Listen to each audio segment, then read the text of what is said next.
of the distance. K is equal to 1 by 4 pi epsilon naught is equal to 9 into 10 power 9 Newton meter square per Coulomb square. Here epsilon naught is the permittivity of free space or vacuum. The value of epsilon naught is equal to 8.85 into 10 power minus 12 Coulomb square per Newton meter square. F21 vector is equal to, the K value is of substitute 1 by 4 pi epsilon naught Q1 Q2 by R square into R12 cap is a unit vector. Next point, the force on the charge Q2 exerted by the charge Q1 always lie along the line joining the two charges is the unit vector pointing from charge Q1 to Q2. Next point, the magnitude of the electrostatic force between two charges each of 1 coulomb and separated by a distance of 1 meter is equal to 9 into 10 power 9 Newton. This is a 1 coulomb definition. 1 coulomb is important. 1 coulomb is defined as the magnitude of electrostatic force between 2 point charges of each of 1 coulomb and separated by a distance of 1 meter is F is equal to 9 into 10 power 9. Q1 value is 1, Q2 value is 1 divided by square of the distance value is 1 meter is equal to total value is equal to 9 into 10 power 9 Newton. So the 1 coulomb value is equal to 9 into 10 power 9 Newton. Next point, F21 vector is equal to 1 by 4 pi epsilon naught Q1 Q2 by R square into R12 cap. F21 vector is equal to 1 by 4 pi epsilon Q1 Q2 by R square into R12 cap. The value, the epsilon naught means permittivity of free space. Epsilon means permittivity of medium. So the epsilon greater than epsilon naught. எப்பயுமே medium greater value இருக்கும் compared to is a free space. So the force between 2 point charges in a medium other than vacuum is always less than in the vacuum. So the relative permittivity means epsilon R. Epsilon R is equal to epsilon by epsilon naught is a formula for relative permittivity. For vacuum or air space relative permittivity value is equal to 1. And for all other media epsilon R is must be greater than 1. Next point, fifth point, Coulomb's law has the same structure of the Newton's law of gravitation. எப்பயுமே gravitational law Coulomb's law is the same value. அங்க mass, இங்க charges. Okay, next point, the force on the charge Q1 exerted by a point charge Q2 is given by F12 vector is equal to 1 by 4 pi epsilon naught Q1 Q2 by R square into R21 cap. R21 cap already you know the unit vector of charge Q2 to Q1. Next, R21 vector cap is equal to minus R12 cap. So the value substitute this equation.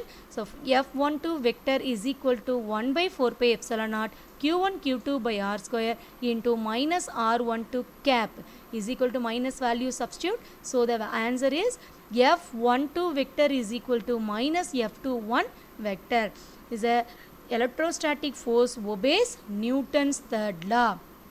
Already you know Newton's third law the every action there is an equal and opposite reaction. So F12 is equal to எதுக்கு ஈக்குவலாக இருக்கும் minus of F21 க்கு ஈக்குவலாக இருக்கும். Next point, the expression for the Coulomb force is true only for point charges. The Coulomb force எப்போ மட்டும் obey ஆகும்னா point chargesக்கு மட்டும்தான் ட்ரூவாக இருக்கும். The distance between two charged sphere is much greater than the radii of the sphere. The charged sphere oda distance எதுக்கு must be greater இருக்கும்னா radius of the sphere க்கு greater இருக்கும். Okay, next properties, difference between gravitational force and Coulomb force. வெறும் difference between மட்டும் கேட்டால் இந்த questions மட்டும் attend பண்ணால் போதும். Suppose important of aspects னு கேட்டால் up to இது வரைக்கும் அட்டெண்ட் பண்ணணும். The Coulomb force and gravitational force difference. Coulomb force is must be attractive or repulsive. Attractive charges இருக்கலாம் அல்லது repulsive charges இருக்கலாம். But gravitational force only for attractive in nature. Only attractive force மட்டும்தான் இருக்கும். Gravitational force எப்பவுமே repulsive produce பண்ணாது. Okay. Next, it depends upon medium. It depends upon medium. இது medium depend பண்ணி இருக்கும். இது it does not depends upon the medium. Medium depend பண்ணி இருக்காது. It is always greater in magnitude because of high value of K is equal to 9 into 10 power 9 Newton meter square per Coulomb square. Already நம்ம values பார்த்திருக்கோம். அதே மாதிரி gravitational force ஓட value the lesser than the Coulomb force because the value of G is 6.62 into 10 power minus 11 Newton meter square per kilogram square. Next point, the force between charges will not be same during motion or rest. ஒரு force charges move ஆகிறப்ப ரெஸ்ட்டில் இருக்கிறப்ப அல்லது மோஷனில் இருக்கப்ப கண்டிப்பாக force அங்கே change ஆகும். ஆனால் gravitational ஃபோர்ஸில் எந்த சேஞ்சும் இருக்காது.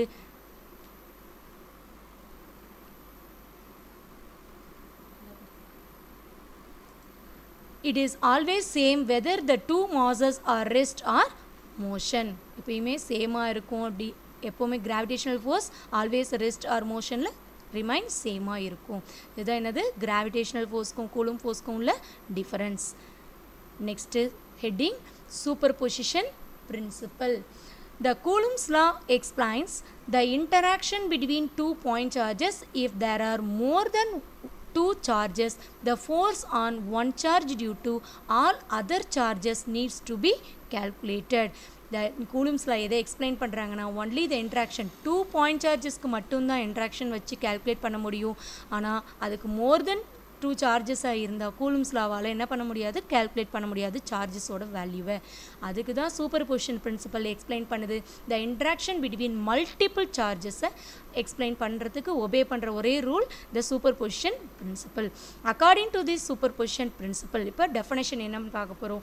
த total force acting on a given charge is equal to vector sum of the force exerted on it by all other charges. ஒரு டோட்டல் ஃபோர்ஸ் நம்ம ஒரு சார்ஜை கேல்குலேட் பண்ணுறோன்னா அந்த ஸ்பேஸில் இருக்கக்கூடிய எல்லா சார்ஜஸோட டோட்டல் வெக்டர்ஸையும் நம்ம ஆட் பண்ணி அதை ஆட் பண்ணுறதுக்கு பேர் தான் என்னது superposition principle. Consider the system of n charges namely q1 q2 q3 etc. qn. The force on first charge q1 exerted by the charge second charge q2. The total force acting on f12. f12 means charge 1 to 2 exerted by charge 2. So is equal to k into q1 q2 by r21 square into r21 cap. This is the superposition principle. The force exerted on q1 exerted by the charge q3. Suppose q1 exerted by charge q3 the value f13 is equal to k into q1 q3 by r31 square into r31 cap. But the total force we calculate and so on f14 f15 etc. f1n. The total force acting on the charge q1 due to all other charges is given by f1 total is equal to f12 vector plus f13 vector plus f14 vector plus etc. f1n vector. So that substitute all the values. F1 total is equal to k into q1 q2 by r21 square into r21 cap plus q1 q3 by r31 square plus etc.